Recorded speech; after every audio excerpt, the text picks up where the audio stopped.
India versus New Zealand first T20 అయితే అయిపోయింది. మరి ఏం జరిగిందో ఈ వీడియోలో మాట్లాడుకో ప్రయత్నం చేద్దాం. ముందుగా టాస్ అయితే న్యూజిలాండ్ గెలిచింది. ఆ, వాళ్ళు వాళ్ళు వాళ్ళ ప్లేయింగ్ ఎలెవన్ చూస్తే అయితే మీకు ఓపెనర్లు ఓకే. టిమ్ రాబిన్సన్ ఉన్నాడు. తన ఆడిండు Tim Robinson, Devon Conway, Rachin Ravindra, Daryl Mitchell, Glenn Phillips, ఇలా వాళ్ళు వెళ్ళిళ్ళు. ఇంకా మీకు గ్లెన్ ఫిలిప్స్, తర్వాత మిచెల్ శాండర్. బౌలింగ్లో మీకు క్రిస్టియన్ క్లార్క్ వచ్చిండు. క్రిస్టియన్ క్లార్క్ ఓడిఐ డెబ్యూ బ్రేస్వెల్కి ఇంజరీ కావడంతో క్రిస్టియన్ క్లార్క్ వచ్చిండు. మరి తను టీ20లో కూడా డెబ్యూ చేసిండు. ఆ తర్వాత మీకు ఇంకా ఇటు జేకబ్ డఫీ ఉన్నాడు, కైల్ జేమిన్సన్ ఉన్నాడు, ఇస్సోది కూడా ఆడిండు ఇవాళ, మార్క్ ఛాంపియన్ ఉన్నాడు. సో ఈ లెవెన్తోనే వెళ్ళి వాళ్ళు. ఇక మరి ఇండియా టీం విషయానికి వచ్చేసి అయితే నేను రింకు సింగ్ ఉండడు అనుకున్నా, హర్షిత్ రాణా ఉంటాడు అనుకున్నా. కానీ రింకు సింగ్ ఆడిండు. తన ఆడినందుకు ఈరోజు మ్యాచ్ ఒక గెలిచిందని చెప్పాలి. ఇప్పుడు రింకు సింగ్ ఆడిండు. ఇక మిగిలిన కుల్దీప్ వరుణ్ అనుకుంటే వరుణ్నే తీసుకున్నారు. ఇండియా ఫస్ట్ ఇక మ్యాచ్ స్టార్ట్ అయినాక మంచి స్టార్ట్ లెక్క వచ్చింది అనుకున్నా. సంజు శాంసన్ కొన్ని బౌండరీస్ కొట్టిండు. ఆ తర్వాత మళ్ళీ సేమ్ ఫ్లిక్ షాట్ ఆడబోయిండు, అవుట్ అయిండు. మీకు అంత అదే ఓవర్లో first ball second ball same shot ఆడిండు. సేఫ్గా 2 runs వచ్చాయి. మళ్ళీ మళ్ళీ నెక్స్ట్ టైం ఆడినప్పుడు క్యాచ్ అవుట్ అయ్యిండు సంజు శాంసన్. ఆ తర్వాత ఇషాన్ కిషన్ వచ్చిండు. తను ఫస్ట్ బాల్ 4 చేసిండు. తర్వాత మళ్ళీ 2-3 balls మళ్ళీ ఒక బౌండరీ చేసిండు.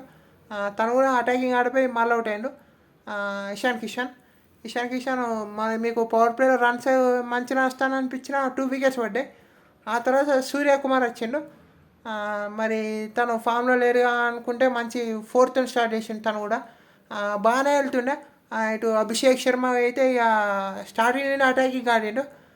జేకబ్ డఫీని బ్యాటిల్ ఎట్లుంటా అనుకుంటే జేకబ్ డఫీని కూడా 5 balls ఆడిండు అనుకుంటే జేకబ్ డఫీ బౌలింగ్లో 7 runs చేసిండు. ఇక మళ్ళా అభిషేక్ శర్మ అయితే ఒక తన తన ఎట్లా ఆడతారో అట్లే ఆడిండు అభిషేక్ శర్మ.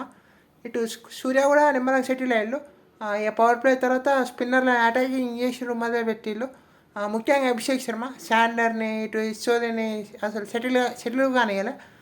ఆ తర్వాత మీకు స్కై బాగానే ఆడుతాను అనుకుంటా అంటే స్కై అవుట్ అయ్యిండు. ఇక స్కై అవుట్ అయిన తర్వాత 10th over దాటినప్పటికే మంచి పార్ట్నర్షిప్ వచ్చింది. ఇటు అభిషేక్ శర్మ ఉన్న సూర్యకుమార్ మధ్య 80 runs ప్లస్ పార్ట్నర్షిప్ ఉండే. అభిషేక్ శర్మ 50 కూడా వేసుకున్నాడు. ఇక మళ్ళా ఇక హార్దిక్ పాండ్యా వచ్చిండు సూర్యకుమార్ యాదవ్ అవుట్ అయిన తర్వాత. నేను దూబే వస్తే బాగుంటుంది అనిపించింది. కానీ స్పిన్నర్లు వేస్తాం దూబే వస్తే బాగుండు అనిపించింది. హార్దిక్ పాండ్యా లాస్ట్లో ఉంటే బాగుండు అనిపించింది. కానీ హార్దిక్ పాండ్యా వచ్చిండు. తను కూడా అటాకింగ్ చేసిండు ఫస్ట్ బాల్ నుంచే.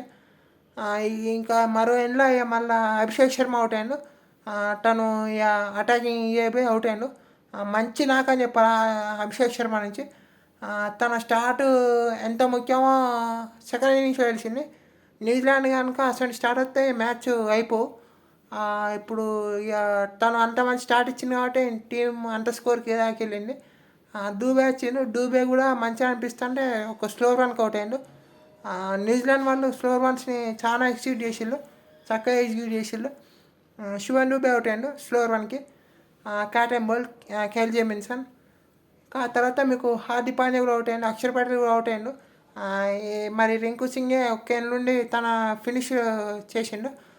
లాస్ట్ ఓవర్లో డ్యారీ మిచెల్ బాల్లో మీకు 6 ఆ తర్వాత కొన్ని మంచి షాట్స్ ఆడిండు. దాంతో స్కోర్ అయితే 237 వచ్చింది. న్యూజిలాండ్ కష్టమే అనిపించింది చేజ్ 238. మరి ఏమైనా మంచి ఓపెనింగ్ లభిస్తే చేస్తే అవకాశాలు ఉన్నాయి అనుకున్నా. కానీ మీకు ఫస్ట్ ఓవర్లో డెవన్ కాన్వే అవుట్ అయ్యాను, మంచి క్యాచ్ సంజు శాంసన్ నుంచి. మళ్ళీ నెక్స్ట్ ఓవర్లోనే ఇంకోళ్ళు కూడా అవుట్ అయ్యిండు. నీకు రచిన్ రవీంద్ర అవుట్ అయ్యిండు హార్దిక్ పాండ్యా బౌలింగ్లో. ఇక ఆ తర్వాత మీకు మళ్ళా ఇటు గ్లెన్ ఫిలిప్స్ వచ్చిండు. గ్లెన్ ఫిలిప్స్ 4లో వచ్చిండు. డ్యారీ మిచెల్ వస్తాడు అనుకున్నా. కానీ న్యూజిలాండ్ వాళ్ళు జస్ట్ ఎక్స్పెరిమెంట్ చేసిళ్ళు అనిపిస్తుంది. అటు డ్యారీ మిచెల్ వస్తారు అనుకున్నా, మార్క్ చాంపల్ అని వస్తారు అనుకుంటే గ్లెన్ ఫిలిప్స్ వచ్చిండు. ఎందుకంటే టార్గెట్ కూడా చాలా ఉండే, మీకు అటాకింగ్ చేయాలి కాబట్టి గ్లెన్ ఫిలిప్స్ వచ్చిండు. మంచి అటాకింగ్ చేసిండు తను ఇంకో 2-3 ఓవర్లు ఉంటే మ్యాచ్ ఇంకా లాస్ట్ వరకు వెళ్ళు. మరి తను అవుట్ అయ్యిండు లాస్ట్లో. మంచి మంచి షాట్లు ఆడిండు ఇటు గ్లెన్ ఫిలిప్స్. కొన్ని పెద్ద పెద్ద సిక్స్లు కొట్టిండు గ్లెన్ ఫిలిప్స్. ఇక ఇటు టిమ్ రాబిన్సన్ కొన్ని మంచి షాట్లు ఆడినా అవుట్ అయ్యిండు వరుణ్ చక్రవర్తి బౌలింగ్లో. వరుణ్ చక్రవర్తి బాగానే వేసిండు బౌలింగ్. మీకు దూబే బౌలింగ్ చేయడం బాగా అనిపించింది నాకు. కొంచెం హ్యాపీ అనిపించింది దూబేకి బౌలింగ్ చేయడం. ఇక మళ్ళీ ఇటు మార్క్ చాంపాను ఇటు గ్లెన్ ఫిలిప్స్ పార్ట్నర్షిప్ అయితే మళ్ళా చాలా కొంచెం న్యూజిలాండ్కి హోప్స్ లెక్క ఇచ్చింది వాళ్ళిద్దరి మధ్య పార్ట్నర్షిప్. మీకు గ్లెన్ ఫిలిప్స్ ఒక రన్అట్ మిస్ అయింది. సంజు శాంసన్ కరెక్ట్గా కలెక్ట్ చేసి స్టంప్స్ ఇచ్చేస్తే అయిపో. మీకు రింకు సింగ్ కూడా ఒక క్యాచ్ డ్రాప్ అవుట్ అవ్వడం, డ్యారీ మిచెల్ది ఇషాన్ కిషాన్ ఒక క్యాచ్ డ్రాప్ చేయడం, ఇలాంటి మిస్ఫీల్డ్స్ అయితే జరిగినాయి ఇండియా నుంచి. గ్రౌండ్ ఫీలింగ్ బాగుంది, కానీ ఈ క్యాచ్లు కొంచెం పడితే బాగుంటుంది. నెక్స్ట్ మ్యాచ్ నుంచి కొంచెం చూసుకోవాలి ఇండియా. మీకు ఇలా లాస్ట్లో శివన్ దుబే 2 వికెట్లు ఇచ్చిండు. మీకు అంతకుముందే గ్లెన్ ఫిలిప్స్ అవుట్ అయ్యిండు.